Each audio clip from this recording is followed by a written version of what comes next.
The good old days were horrible, and it is getting worse. I was honored to meet Ralph Nader when he was running unsuccessfully for president.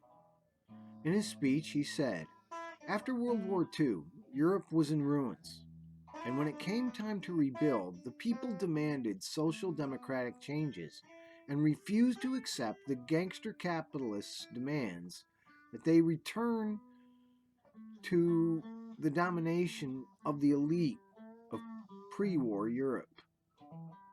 They demanded changes, and they got them.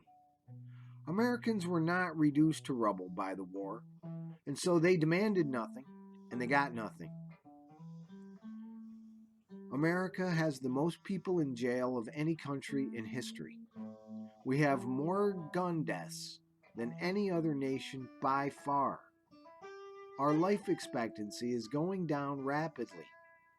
Americans continue to lead the world in the greedy use of dirty resources like oil and coal, and contribute more to greenhouse gases than any other country. We have more billionaires than any other country. We work longer and harder for less pay and pay higher taxes for no services. While most other countries in Europe have a parliamentary system, we are still using the obsolete two-party system that is an elite holdover from colonial days.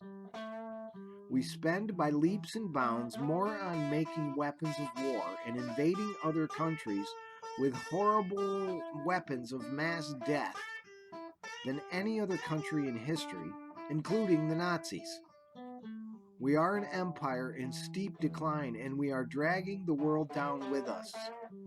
As the last remaining fascist empire, called a superpower, we are behaving like a pampered fat old gangster, besotted with wealth and gobbling the world for the sake of obscene and perverse pleasures bought by unlimited wealth and unchecked power. Think Donald Trump. And yet, we arrest any protests against the rule of rich white men in any hope of reform of the police for a sustainable future or for peace and freedom in our country and throughout the world. We are an evil empire and an autocratic totalitarian plutocracy, not a republic or a democracy. And yet, the people worship wealth and materialism and violence and power. We still dare to call ourselves the greatest country in the world and call on God's blessings as Texas becomes a theocracy. Our cities are crumbling and full of opiate and alcohol addicted, dispirited, and lost citizens. We have many living paycheck to paycheck in several part-time subcontracting jobs without benefits.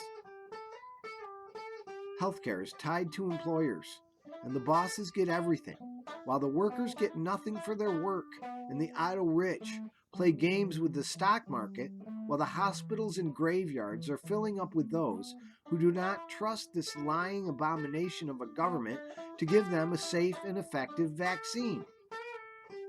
Landlords extort obscene rents that go higher and higher, while more and more people are homeless. And the social safety net is full of holes, while weapons manufacturers buy yet another yacht. Current estimates on poverty in the U.S.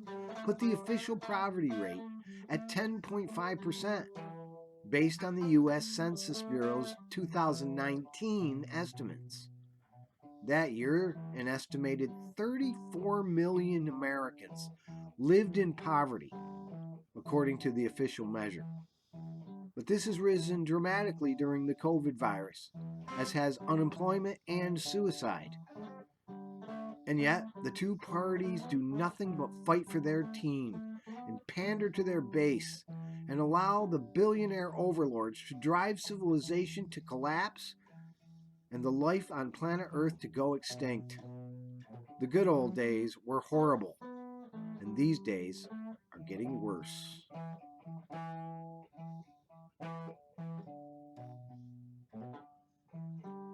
am Lunge the Dinosaur, and I approve this message. Thank you. Let us not go extinct.